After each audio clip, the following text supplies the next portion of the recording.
왜 그런 짓을 한 거예요? Does this staircase look familiar? It probably does. Because it was inspired by the very famous Escher's relativity, which is a print by the Dutch artist M.C. Escher that shows a world where normal universe rules do not apply. Just like the world of the Squid Game. Squid Game is one of the smartest shows, especially when you go back and rewatch after knowing everything that is going to happen. Let's not waste any time here and get into all the details you missed in Squid Game. Spoiler alert. The deaths of some characters were foreshadowed by their interactions in the real world. When the players go back to their normal lives during the second episode, they each do something that relates to how they'll die. Duxu jumps off a bridge to avoid the debt collectors who were chasing him. He dies when Minu forces him to fall off the game bridge with her.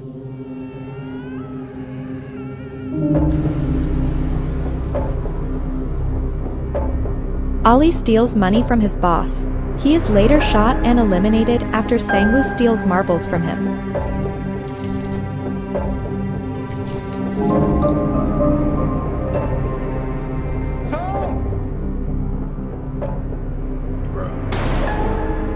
While threatening the man who she's paying to get her mother into the country, Saebyuk holds a knife to his throat. She later has her throat slit by Sangwoo.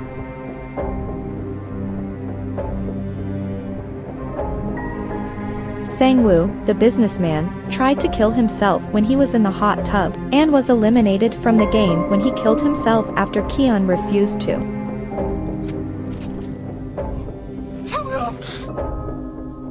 If the players had moved their beds earlier, they would have known which games they were going to play. The game foreshadowing murals in the bunker room have been there the entire time.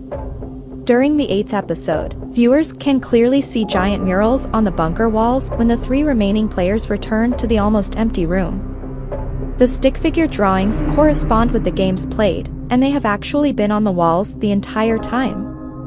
Red light, green light, the honeycomb game, tug of war, the glass hopping one, the 3 at the table, and of course, Squid Game.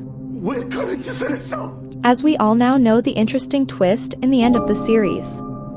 The old man was behind the whole games, and he had created them basically as a way to feel alive again. He was mega rich, and found that everything in life was boring with loads of money and had lost his faith in humanity. The games were a last way of him to use his money to feel alive and in control again. Throughout the series we were given many hidden hints that the old man was the one behind all of this. During the deadly first game of red light, green light, he doesn't seem fazed or concerned. Instead, he seems delighted to play. We later learn that he thinks playing the games is even more fun than making them. In the game, the players run towards the huge doll when there was a green light, but had to stop at the red light. If they moved during a red light, they were shot on the spot, but the old man was enjoying his time during the game and seemed pretty confident with his body language and smile. Also looking at the scenes of the tracker that monitored if players were moving when they should have been still, it wasn't even tracking the old man. We can see that here. All the players around him had green colors on them from the tracker, but not him. Of course he was never in danger and he would have never been shot. The game was definitely programmed in a way not to harm the creator himself. He also seems to have a lot of knowledge about the games that will be played. His strategy helps his team win tug of war. Also in that game every contestant was tied to the rope with a lock. This way when they fall down in case of losing there would be no way to escape. But imagine they lost and the creator of the game was with the losing team, isn't that a risk? Well, you would be surprised at the attention to detail here. When they were laying on their backs the old man was the only contestant with no locks on his hands. He would have been able to escape in case his team lost. The old man also was incredibly familiar with the neighborhood set for the marble game and said as a child he loved marbles, and even recognized the set as being like where he grew up. It's almost like he came up with and designed them. One of the most important details was that he was the only off-screen death. Later, when the old man is supposedly killed, he was the only player to be killed completely off-screen. At the time you might have thought this was because it would be way too heartbreaking to show him die in front of us. And in the wide shot after that moment you can see clearly that there is no sign of him, or any blood splatter in the room where he was supposedly shot.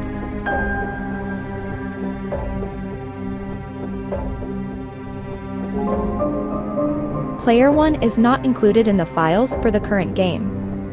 The 1999 binder has a Player 1, but the 2021 doesn't. When Junho opens the binder of 2020 player files, the first page is for Player 002. This seems like a mistake at the time but makes sense since 001 is the organizer of the games, Nam. The front man only stopped the dorm fight when the old man was scared. When the first dorm fight broke out, the old man was sitting on one of the high beds looking absolutely petrified. The front man was watching the old man from his cameras, and when he saw how scared he was, he sent the guards in to stop the fighting. It was worked out by the players that the staff don't care if they fight and kill one another because it makes the process quicker and easier. So why was it suddenly different when the old man didn't like it? Because he's in charge, of course. The old man begs the other players to stop, saying, "Please, I'm scared, and we're all going to die in here," which obviously would ruin the games. The front man instantly says to the staff, "End it." Of course now it all makes sense why he is the player number 1. Simply because he is the first player in the game as he is the one who created it.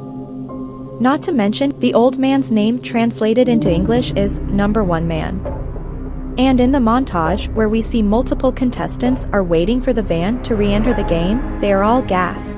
Except for the old man who just casually enters the van. There were even hints in the poster of the series, where you can clearly see all the characters look either scared or determined to win. Except for the old man, he is not only smiling but the lighting choice makes him look a bit evil. Okay, but why did the old man vote in favor of stopping the game when it came down to his vote? As we have learned in the end of the series, the old man told Kian that he no longer had faith in humanity, and that this was one of the reasons why he created the game. Therefore, in that exact moment, when the voting was tied, he wanted to test this premise, that there is no faith in humanity. This way he would give the contestants the freedom they asked for, and see if they choose to come back into the game in order to kill each other over the money prize in the end of the game. Which they did. This way his theory was right and they chose their fate and decided to take this path themselves. Ilnam gives Kian his 001 jacket, which could foreshadow his win. After realizing that Ilnam wet himself, Kian ties his jacket around the older man's waist to stop the other players from seeing what happened. In return, Ilnam gives Kian his 001 jacket, which might foreshadow how Kian would become the number 1 player at the end of the games. Also in some parts of the games Ilnam's facial expressions showed how much he cared for Kian, and that he doesn't want him to make any wrong decisions. Maybe he wanted him to win all along?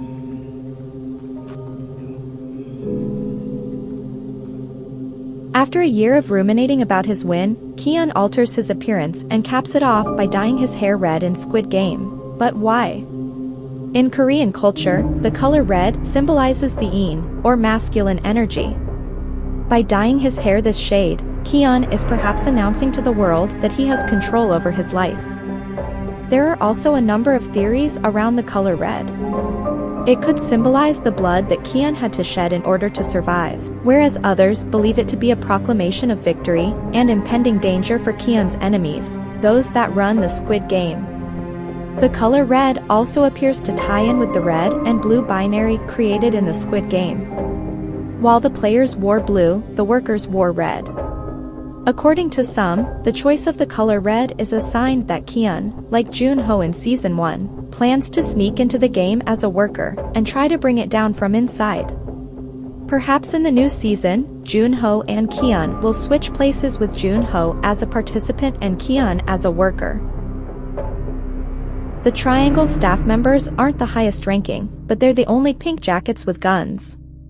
Junho sneaks into the games while wearing a Circle staff member's uniform. He's corrected for speaking to his superiors, which gives viewers the first clue as to the ranking order of the staff. Circles are the lowest tier. They are under triangles, who are under squares. Though the square staff members, or managers, are the highest ranking of the pink-clothed staff, only the triangle employees have guns. Kian's home has a photo of his daughter by herself, but her mother's home has a picture of her with family. When Kian returns home after the first round of the game, a photo of his daughter can be seen by the front door. In the photo, she stands alone. In her mom's home, there's a photo of the child with her stepdad, mother, and other sibling. The differences between the two photos seem to symbolize his daughter's connections with each parent, a close relationship with her mom and a strained one with her dad. Junho's brother being revealed behind the mask is huge, but actually the actor who plays him, Lee Byung-hun, was mentioned in episode 6 by Ji Yang. When the frontman told the VIPs the host couldn't make it to greet them. Near the end of the series, some VIPs are invited to watch the conclusion of the games and the Squid Game ending. As they are being greeted by the frontman, he tells them the host of the games can't make it. We see someone who appears to be the host in a mask, and then the frontman explains that for personal reasons, he won't be greeting the VIPs. He has just recovered from being in the games himself, after all. The coffins look identical to the business card box in Inho's room.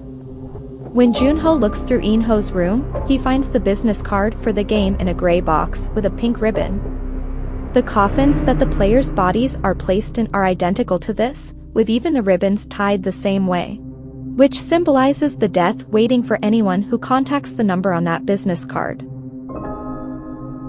Let's now just add a few more interesting behind-the-scenes details.